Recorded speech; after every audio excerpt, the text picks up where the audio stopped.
E aí, pessoal, tudo bem? Bom dia, boa tarde, boa noite, boa madrugada. Estamos aqui com mais um programa Questão de Direito, como todos vocês já sabem, programa do curso de Direito da nossa iluminada e esperançosa Univale. Hoje nós estamos recebendo aqui uma querida professora, e aí eu vou ler a mini bio dela. O nome dela é Renata Greco, e ela diz assim: professora desde criança, pedagoga desde 98 pela Univale, mestre em educação e doutora em ciências humanas, interessada mesmo em didática e pedagogia, e tudo mais com que essas áreas dialogam para pensar a educação. Esta potência de mulher vem aqui falar sobre o seguinte tema: por uma pedagogia do conflito, diálogos para adiar o fim do mundo. Muitíssimo obrigado, Renata Greco, por estar aqui conosco. Eu que agradeço, querido. Muito bom estar aqui. Muito bom, muito bom. Esse programa se torna maior com a sua presença. Eu fico muito feliz.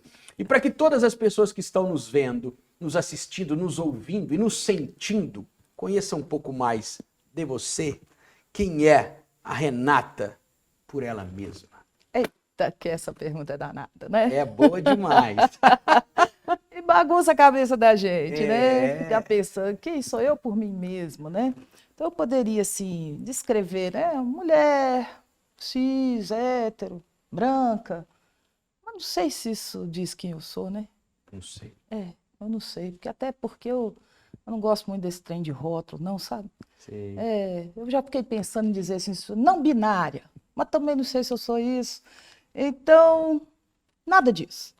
Eu sou uma das filhas do Juca. Pronto. Um beijo para a Náguia Medeiros. Então agora vocês acabaram de conhecer uma das filhas do Juca. A filha do Juca, com a dona Mércia, irmã da Paula e da saudosa Fernanda, maravilhosa, que tanto me ensinou nessa vida. Mãe do Fabrício, tia do João e da Giovana. É essa. É isso aí. E professora de nós todos. Que maravilha, que bom, Renata. Me diz uma coisa, essa pergunta eu já te fiz, a gente já conversou sobre ela, mas eu vou fazer ela agora aqui em público. Legal. Por que falar de conflitos e pedagogia? Então, moço, olha só.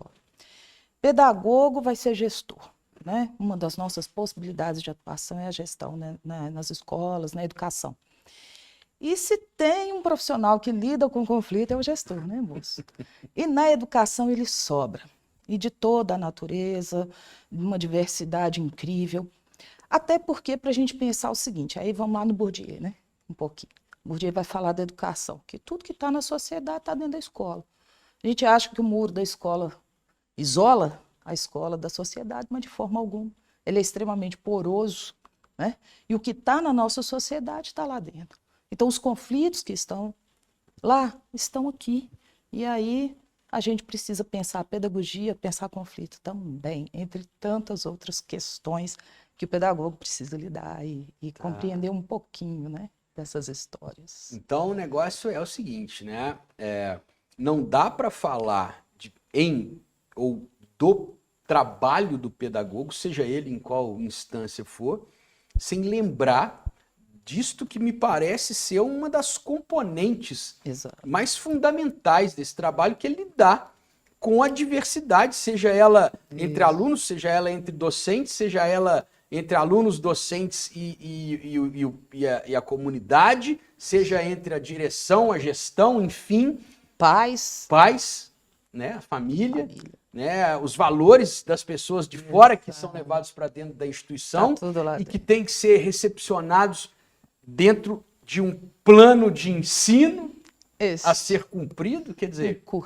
Um currículo, quer dizer, você tem conflitos, portanto, é quase que um pleonasmo falar né, aqui de escola e conflito, né, de alguma maneira. Mas vamos lá, diz pra gente, né, para os nossos futuros alunos e alunas, né, seja do direito, seja da pedagogia, tá? Sim. Quais que são os conflitos, Renata, assim, que você considera mais presentes na atuação do pedagogo, assim? Tá. É claro que você não precisa exaurir todos, né? Porque não tem jeito. Não tem jeito. Mas, enfim. Então, pensando na temática, né? Quando veio o convite, assim, eu falei, meu Deus, para que lado que eu vou? Porque é tanta, né? A gente vai desde pensar o macro, né? Quando eu falei que currículo, é porque currículo é um campo de disputa, é um campo de conflito. E esse conflito começa na legislação, nas diretrizes da educação básica, diretrizes da formação de professores, diretrizes de todas as outras graduações. O que essas diretrizes estão trazendo e de onde, né? Muitas delas vêm com essa questão de habilidades e competências, que vêm dos organismos internacionais, Banco Mundial, Unesco. Qual que é a intenção disso para o brasileiro, para formar o brasileiro da educação básica, o brasileiro do ensino superior, o professor? Isso já é um conflito. Isso vai para dentro da escola na hora de pensar a organização, o projeto pedagógico de um curso, as disciplinas, as ementas, tudo isso vai gerar conflito porque é um campo de disputa o currículo. E cheio de intencionalidades. Então, aí a gente está pensando nesse conflito macro, né? Mas a escola ela tem várias camadas, né? Isso. Então, dentro da escola, você vai ter, por exemplo, uma situação de conflito. Eu não vou citar bairro, escola, comunidade, Claro. mas uma situação, 2014, mais ou menos aí, a gente tinha o PIBID no curso de pedagogia, e o PIBID é um programa que vai para dentro das escolas fazer uma iniciação à docência. E a gente tinha uma escola que nós atuávamos, e nessa comunidade daquela escola foram construídas as casas populares. Uhum. E aí vieram para morar nessas casas pessoas de diversas outras comunidades. Comunidades rivais, conflitos de tráfico, coisa densa, complexa, pesada, vieram para essas casas. E os filhos, as crianças, os jovens, foram todos para a mesma escola. Para a mesma escola. A escola da comunidade. Claro. E aí esse conflito que estava aqui do lado de fora, entre os outsiders estabelecidos, né? Uhum. O pessoal da casinha, das casinhas, aquele povo das casinhas, né? Claro. Outsider, demais. Uhum. Né? E lá dentro da escola o mesmo conflito. Conflito que acabou em agressão à professora, a professora saiu da escola. Né? Então, coisas assim muito intensas, muito complexas de lidar. Uhum. Né? E aí, numa outra camada mais ali, na sala de aula, eu quero ventilador ligado, não, eu quero desligado. E aí é outro conflito. Claro. Dessa gestão de sala de aula, que às vezes eu parar na diretoria por questões. Eu fiquei até, quando eu estava pensando, como é que eu classifico isso assim? Triviais, banais, não sei, mas questões desse cotidiano de corriqueiras, né? Sabe? Que não precisaria chegar a ser um conflito e que vira conflito ali dentro da sala de aula, e que não é necessariamente um conflito que tem implicações de classe, de raça, porque esses são outros conflitos muito tensos também, de racismo, né? O cabelo das meninas, a crítica, né? E isso a gente nem deve chamar de bullying, não é isso, é racismo. É outra coisa. É outra coisa, muito mais densa. Não que o bullying não seja. Sim, claro. E ele também é conflito. E tudo isso está lá dentro da escola, Bernardo. Então, a gente tem muitas camadas aí de conflitos nas escolas e lidar com isso. Então, até quando a gente pensa essa gestão de conflitos, de que conflito a gente está falando? Tá. Né? Porque aí muda. O conflito do ventilador é o que me dá mais preguiça, Bernardo. Poxa vida, mas não pode chegar aí num consenso tranquilo, liga os lá de trás, deixa o da frente desligado, pronto, alguma coisa, sabe? Aí esse conflito aí é o que mais me incomoda. Será que nós, né? Desculpa, mas não sei, será que as pessoas estão com habilidade para isso? Acho que tem um pouco, talvez, não sei, né? Mas assim, será que a gente está pensando nisso na hora de construção? Não sei. Eu também não quero colocar o peso nas costas dos professores e professoras, porque já tem muito peso, demais, né? Já depositam muitas coisas e responsabilidades nos nossos frágeis e fustigados ombros. E humanos. Né? E humanos, né? Que somos, porque veja que, por mais que o conflito na sala seja o mais comezinho, ele é comezinho, mas ele é muito grande para quem está envolvido nele. Né? O conflito não pode ser tratado por uma pessoa externa, sem ouvir quem está envolvido, porque nós não conseguimos mensurar o tamanho do conflito sem ouvir as pessoas que estão envolvidas nele. Isso. E nesse sentido, eu queria te perguntar, você acha, minha querida Renata, que é possível ensinar a solução de conflitos, a gestão do conflito, a tratativa do conflito? O que você me conta? Aqui aperto danado, né? A gente tá aqui para apertar mesmo, né? Olha só, eu trabalho na formação de pedagogos. Acabei de te falar que gestor, pedagogo, vai trabalhar com gestão de conflito. Aí você me pergunta se eu consigo, se eu posso ensinar. Se é possível. Se é possível ensinar a lidar com o conflito. Aí eu tenho vontade de perguntar assim, me diz que me ensina. Como é isso, né? Então, talvez eu pergunte assim, é possível solucionar conflitos? Né? O que é possível trabalhar para pensar a gestão de conflitos, né? Eu fiquei pensando assim essa dialética negativa lá do Adorno, né? Que, quer dizer, a dialética mesmo é aquela que chega na síntese, né? Vamos, quase budista, assim, né? A Zen, caminho do meio, deu tudo certo. Para o ventilador, beleza, né? Mas e para aquele conflito social que foi lá para dentro da escola, né?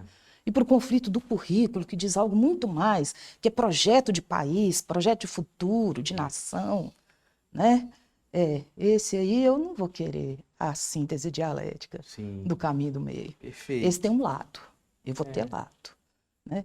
Então, talvez ensinar a lidar com o conflito vai exigir o debate sobre o conflito e os diversos tipos de conflitos que a gente lida na escola.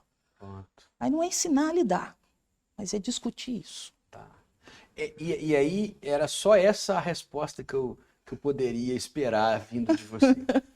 Né? Porque, veja, o termo as pessoas usam, né? Solucionar o conflito é um perigo. Né? Porque normalmente essa solução ela vem de cima para baixo. Né? Acabar com o conflito.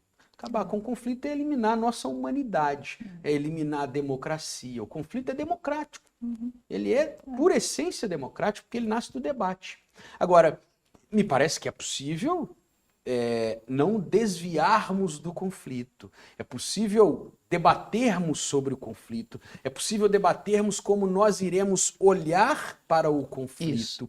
É possível aumentar o espectro de vozes que são escutadas na hora de olhar o conflito. E aí talvez é possível ensinar a escuta ativa.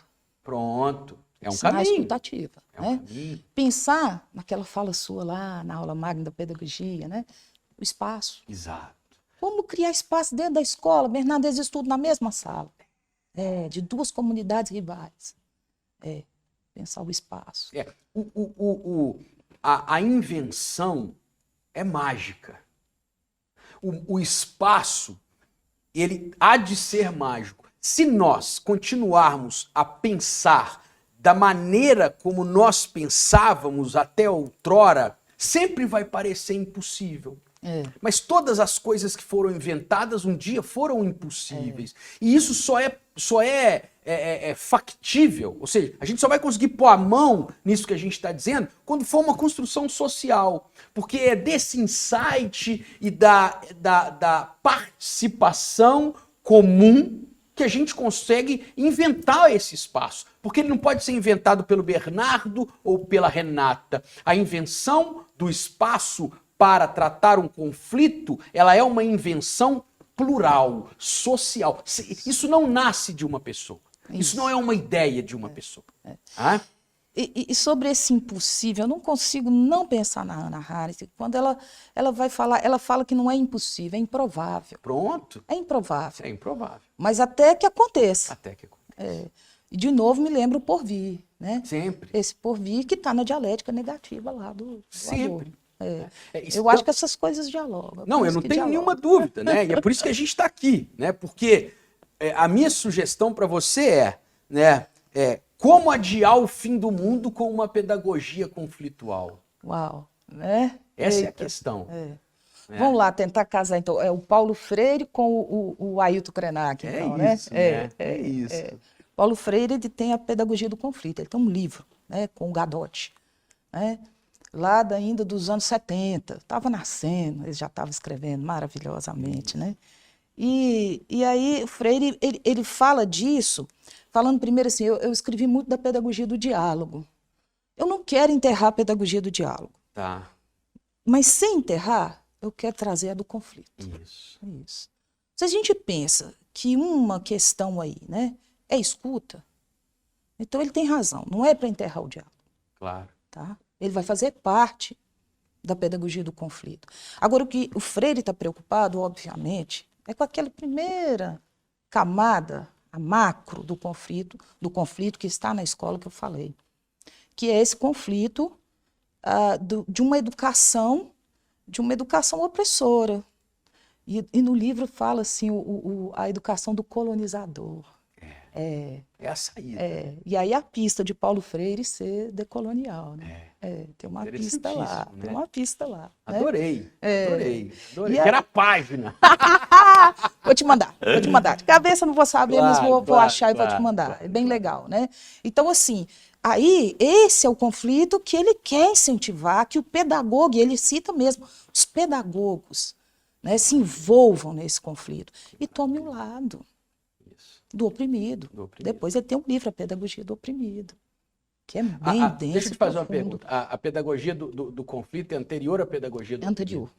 Oh, my God. É. Nada podia ser mais autoexplicativo, né? Fantástico, né? Fantástico. E no final, um dos últimos livros é o da autonomia, né? Pedagogia da autonomia. E essa autonomia já está discutindo lá atrás. No conflito ele está discutindo. Né? Porque ele vai falar assim, e é aí que ele vai defender o conflito, é dizendo no sentido assim que essa educação, ela não pode ser aquela domesticadora. Eu fico lembrando assim, Bernardo, eu tenho muito isso na minha memória da infância, pessoas, né, que iam cuidar do jardim, que entravam na nossa casa, assim, numa posição tão subalterna, sabe? Claro. Tão submissa. E que hoje isso não está tão assim mais não, e eu penso que a educação fez um trabalho nesse sentido. Claro. Que a gente já está colhendo algumas coisas dessa educação, Nossa. né, libertadora. Isso é fantástico. Né? Renata, nós já extrapolamos todos os muros cronológicos do programa Questão de Dia. Todos. Legal. E é só assim que ele funciona. Eu queria te pedir, primeiro te agradecer pela aula, como sempre. Segundo, te pedir para contar um caos para o nosso povo. Pedir desculpa porque nós extrapolamos o tempo, mas justificar, porque quando está aprendendo, a gente perde a noção. Isso é a invenção. Conta Prosa pra nós boa, um caos. Então, assim, tentando pensar conflito, caos, experiência profissional, né? É tanta coisa, mas na hora, assim, a gente some tudo, tá? Vamos tentar resgatar o que eu lembrei aqui, que eu acho que tem, e é coisinha simples, porque eu gosto também do conflito simples, para falar de educação. Então, eu trabalhava com a disciplina Arte e Cultura, muitos anos atrás, nem era na Univale ainda, formação de pedagogo também. E nessa disciplina eu sempre falava com os alunos, mas principalmente as alunas, porque é a maioria, né, com as alunas, se você quer que seu aluno venha gostar de MPB, né, do Chico, do Caetano, vai escutar o batidão com ele. Escuta o funk, o axé, sem preconceito, né, sem discriminar. É o que ele escuta, é o que a família curte, é a cultura dele. Claro. Então, vai lá. E aí a gente fez um trabalho, a aluna empolgada, eu tenho os meninos, eles dançam, eu trabalho dança, eu falei, vamos apresentar, não sei o quê. E aí os meninos apresentaram uma música que eu vi que era a cara da professora.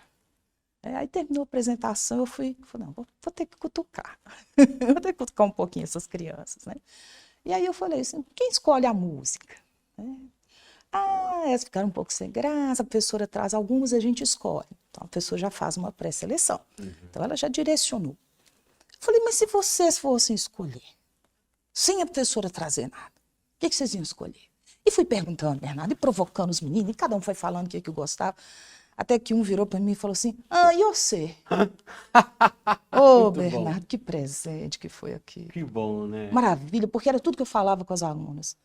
Recebe depois apresenta o seu. É, Quando você recebe, o outro te acolhe. claro. Eu não precisei nem levar, o menino pediu. Que maravilha. Maravilha, fantástico. Então, eu lembrei desse episódio, eu achei ele A hospitalidade bacana. transforma, né? Isso, é isso. Oh, meu É isso. Deus. É a sua Bacana cara. demais. Obrigado, viu? Tô muito Obrigada, feliz com a sua querido. presença. Amém. Volte mais. Ah, sempre. Só chamar. Obrigado. Pessoal, Valeu. com essa serenidade, né, eu me despeço de vocês, dizendo o seguinte, que o conflito é natural à nossa relação. O que pode ser mudado é o olhar que a gente lança para ele. Eu sempre conto uma historinha e ela dura 20 segundos. No filme Meu Nome Não é Johnny, a juíza que profere a sentença contra o suposto traficante João Guilherme Estrela, diz para ele o seguinte: eu vou te colocar numa punição para pessoas com problemas mentais. E aí ele foi, né? Depois vocês assistam o filme, eu não vou dar spoiler, mas ela fala uma frase: a nossa certidão de nascimento, ela está quando nós tomamos as rédeas da nossa vida. Tratar o conflito é construir autonomia para as pessoas. Porque quem não resolve o conflito direito fica prisioneiro dele para sempre. E para que nós não fiquemos prisioneiros, eu te convido a voltar sempre que estiver desejoso ou desejosa de conhecimento aqui nesse programa. Muitíssimo obrigado e até o próximo Questão de Direito. Valeu!